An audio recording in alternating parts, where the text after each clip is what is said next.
major subjects that are very current oriented. Those were environment and ecology and science and technology. For them, since I was a biochemistry student, environment का काफी बड़ा portion I basically covered in part of plant biochemistry, तो मुझे उतनी problem नहीं हुई थी. But I know that students can face some issues in that. For that, you can just refer to any coaching material, just any.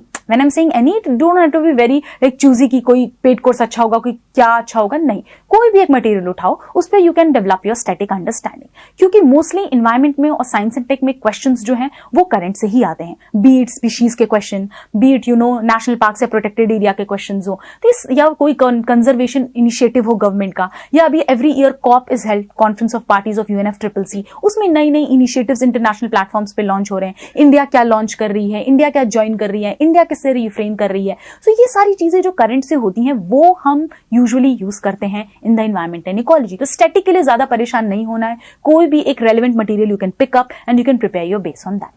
Then comes science and technology. Now, since अब we can divide this into two parts. One is biotechnology and then comes other technologies. Other में आपका nano हो गया, quantum हो गया, या AI etc. तो ये space technology हो गया. So all of that comes in other technology.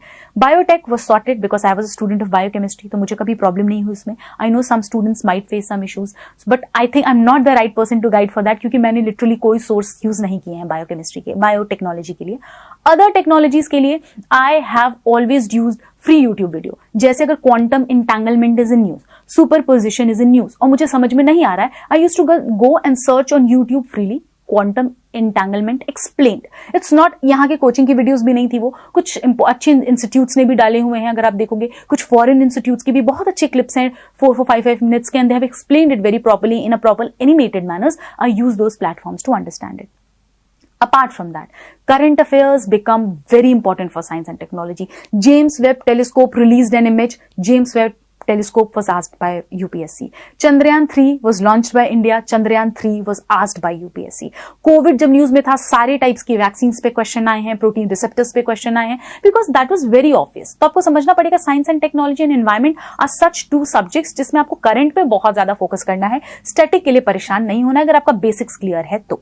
So this is it for my prelims के बेसिक सोर्सेज जो मैंने यूज किए थे. इसके बाद प्रीलिम्स में आप देखते हो जो इंपॉर्टेंट पोर्शन है या एस्पेक्ट है, दैट्स फॉर करंट अफेयर्स, जिसमें मैं भी ऐसे ही किसी भी इंस्टीट्यूट के कंपाइलेशन को फॉलो करती थी, जिसमें order of following the current affairs was science and technology, environment ecology, economics and IR and places in news. बाकी पॉलिटी के लिए I used to just go through the content page और मैं देख लेती थी कौन से थीम्स न्यूज में हैं, so that based on that I can prepare it from my static. So this is how I followed the current affairs for